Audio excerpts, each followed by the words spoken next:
Hello, Sylvia. I'm back in the shop, but today I'm not doing glass. Well, I am, but that's later. I decided to make a series of short videos to help you craft little riffs inside of your power chords. And remember, when we do it, I've been asking you to do it with the pads of your fingers. Put your fingers flat on there instead of the tips.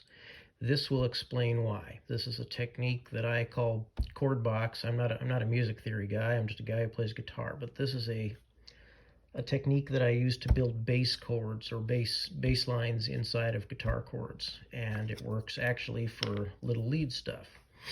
Now what you see is we've got our guitar strings, our frets, and when we lay out a power chord, right, we have our root note, and we have our fifth, and then this is our octave, right? 2 over, 2 down is the octave. So this note, they're actually the same note. This note is our fifth. So a power chord is perfect fifth, just those two. If I put the pad of my finger across this, I'm playing both of those. And what I've wanted you to be doing is touch all 3 of these with your finger, so you're actually fretting this note and this note as well, right? So there's our 2 fingers, our first finger over here on our root note, and over here, our third finger with our fifth and our octave. And when we do our lift off, we pick this finger up and we're fretting these 1, 2, 3. So our chord is basically, if we're doing our rock and roll lift off like that, we're basically playing 1, 2, 3, 4, 5 notes to make up that chord form. The trick to creating riffs inside of that is we can use this note here as what we call a passing note, and also this note here. And it makes this H where we've got 3, 3, and then 3 across the middle.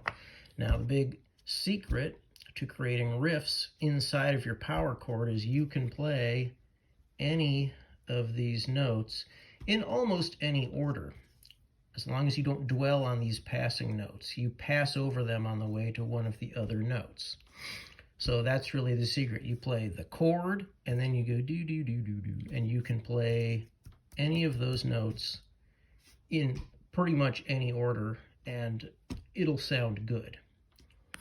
And so what if we want to do it on our second string?